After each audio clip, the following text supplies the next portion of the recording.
3 tahun telah berlalu sejak peristiwa pagi yang kelam di rumah nenek Yem. Mawar, yang kini menginjak usia 14 tahun, duduk termenung di teras rumah kayunya. Di tangannya tergenggam ijazah SMP dengan nilai yang memuaskan. Namun rasa bangga itu tenggelam oleh nestapa. Air mata menitik di atas kertas ijazah itu ketika ayahnya dengan suara bergetar berkata, "Maafkan ayah, nak.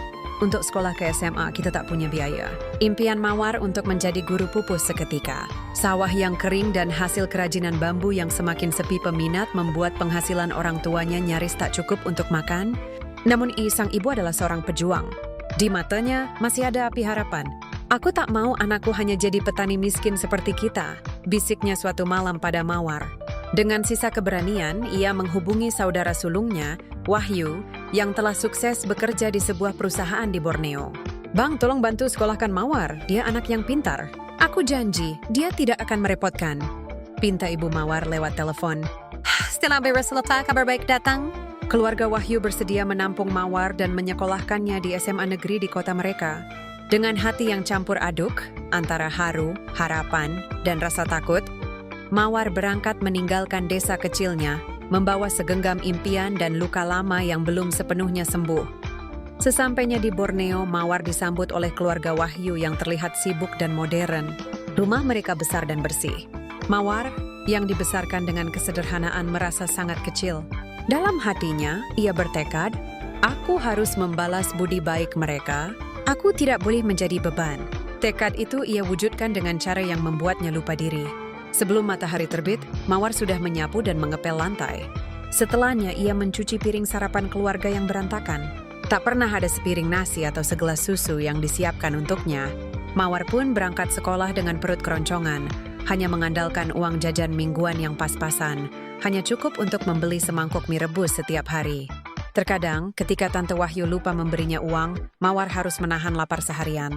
Sepulang sekolah, seringkali ia menemui pintu rumah masih terkunci. Keluarga Wahyu yang sibuk bekerja sering pulang terlambat. Mawar pun duduk menunggu di teras, menahan malu dan panas. Di saat-saat seperti itulah, Bu Evi, tetangga sebelah yang baik hati, sering memanggilnya. "Mawar, nak, masuk sini. Ibu ada gorengan, mau?" Kasih sayang Bu Evi bagai embun di padang tandus, mengingatkannya pada ibunya.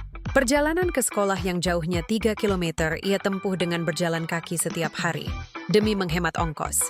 Sore harinya, ia membantu memasak dan membereskan dapur. Di akhir pekan, ketika teman-teman seusianya bersantai, Mawar berjibaku dengan setumpuk baju keluarga Wahyu yang harus disetrika. Tangannya yang dulu lincah menganyam bambu, kini piawai melicinkan setiap lipatan baju. Namun dalam kelelahan dan rasa laparnya, Mawar tidak pernah sekalipun mengeluh. Semangatnya untuk belajar tak pernah padam. Buku-bukunya adalah pelariannya. Di balik pintu kamar kecilnya yang sempit, ia belajar dengan tekun, seringkali hingga larut malam. Air matanya kadang menetes saat mengingat orang tuanya, tetapi ia segera menyekanya dan kembali membuka buku. Islam Kiran, prestasinya di sekolah mulai bersinar. Namanya selalu berada di peringkat teratas.